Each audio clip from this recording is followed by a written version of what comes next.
if we were to count, I bet there's 30 or 40 like wadis that we had to go through. Nice. Not even close to this big, but still down. You know? Yeah, down. It's not even 7 o'clock yet. Still got like 3 hours to bedtime. Don't pass out laying like that.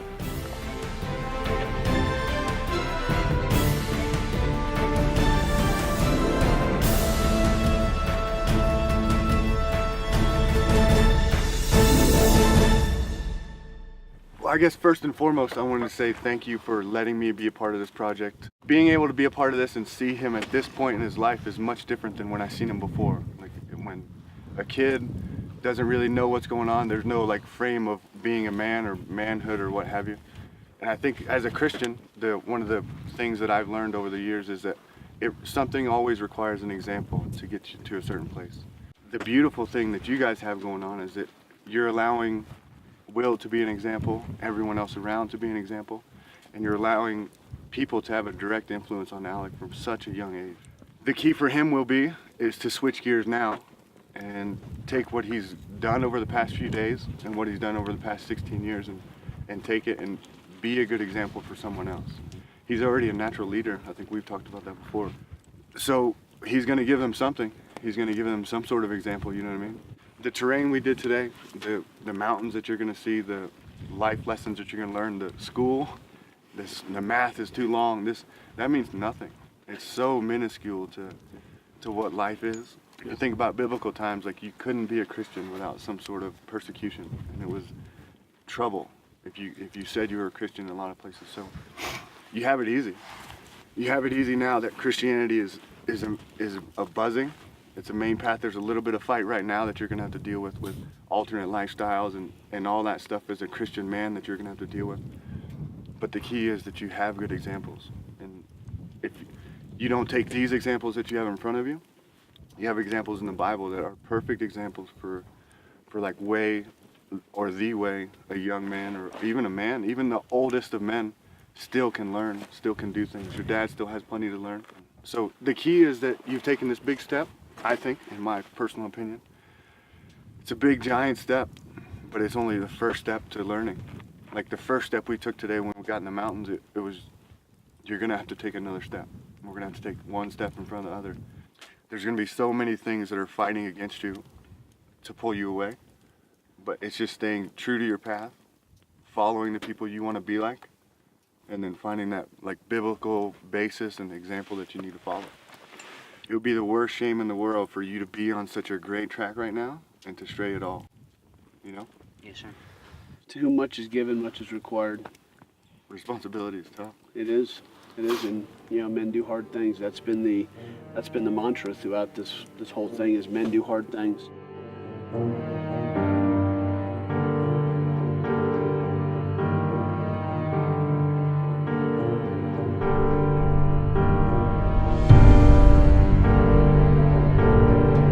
This is the day. How you feeling? Good. Knees feeling good? Yes, sir. Feet feeling good? Yes, sir. Back feeling good? Yes, sir. Good. Because we're going that way. Dead Man's Canyon. We're going to be heading up to a cabin. Once we get to the cabin, we're going to dump our gear. We're going to grab water and just the bare minimum, and we're making a race up to the top. It's 9,900 feet. It's Hayford Peak. It's one of 47 prominence peaks in the lower 48. So it's, you know, the view from up there is supposed to be just incredible. So we need to really push hard to make that happen. Yes, sir. So you feeling good? Yes, sir. All right, buddy. Today's the day. I love you. Love you too. Good luck. Knock it out. Yes, sir. Go.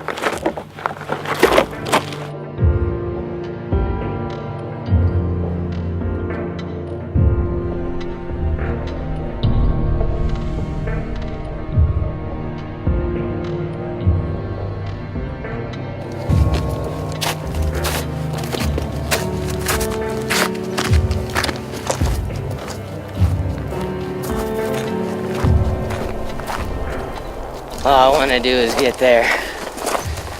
Tired of walking. But I think we still got a couple miles to go and a lot more altitude. I want a pizza.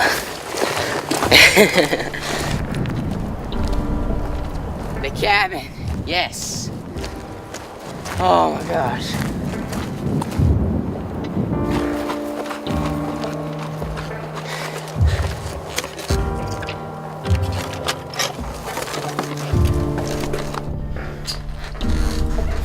Oh, I'm so happy to be here now. We're only 2 miles out from the peak, so exciting.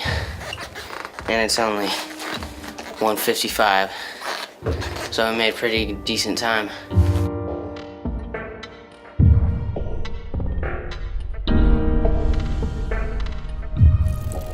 We went from an elevation of roughly about 5,400 feet all the way up to 7,900 feet.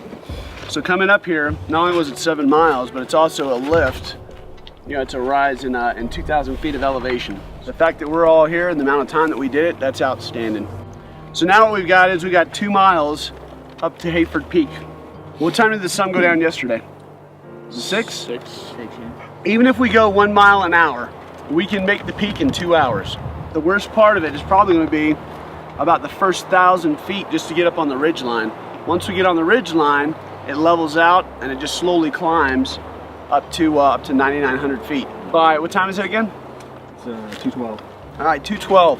2:30, I want us rolling.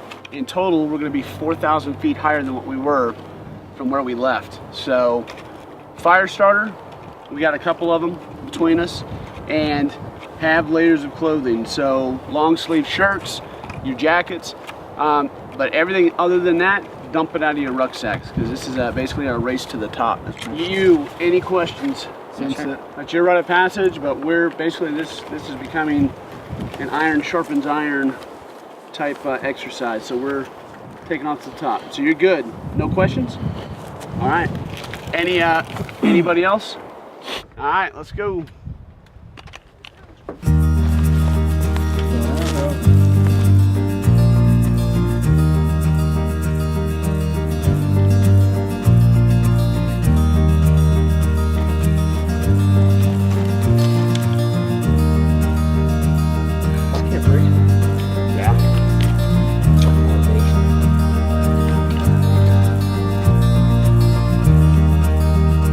Peak is right there. I'm thinking a quarter of a mile away. It's not worth sweating and getting up there and just really be freezing cold on the way back. So we're leaving a layer behind, and we'll pick it up on the way back.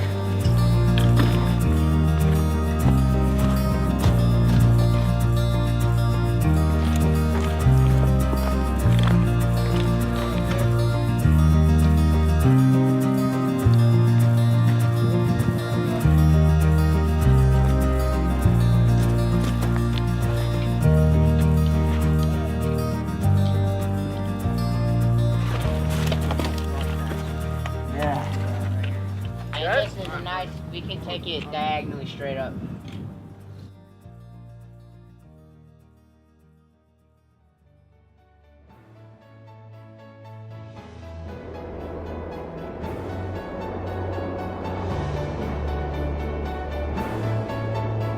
Alec, I am so proud of you. Your rite of passage is done.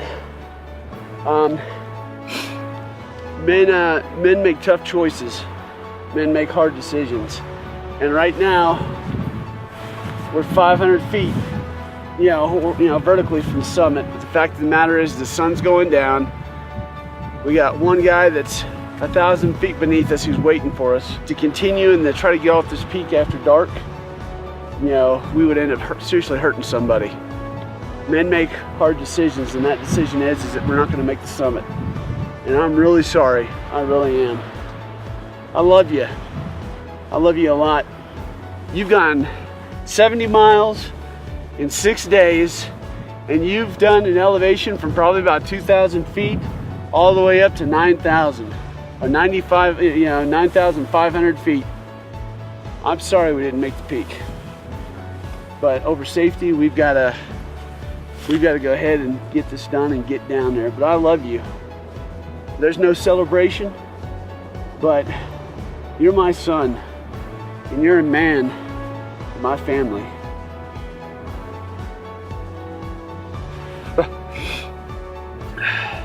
You're Mr. Christian Alex Stapp, and I'm proud of you, and I love you. more than you know. I love you, buddy. You okay? Sure. I'm very proud of you. You did a good job.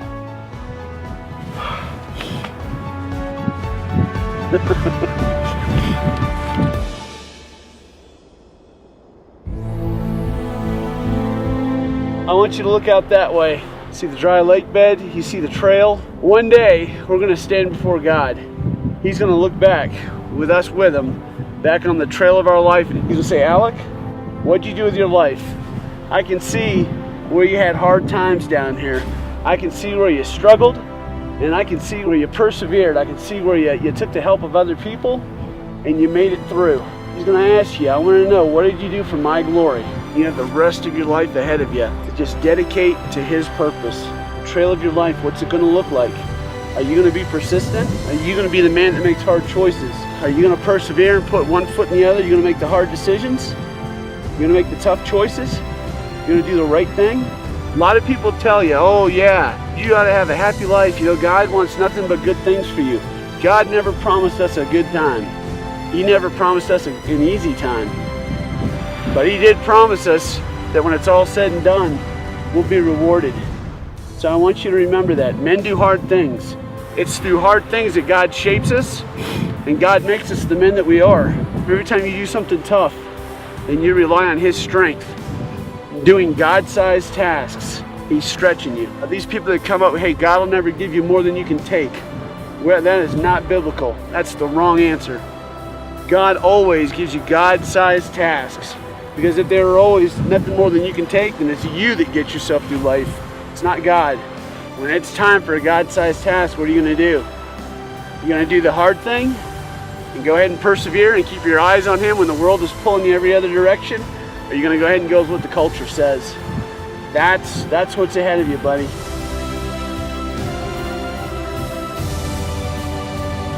I was extremely disappointed that we weren't able to make the peak because we were so close, but yet so far. It was just extremely disappointing because we worked so hard to get up to where we were, and then we had to turn around whenever we were so close. So that was probably one of the hardest parts of the rite of passage for me, because I never like to quit in the middle of something, pretty much.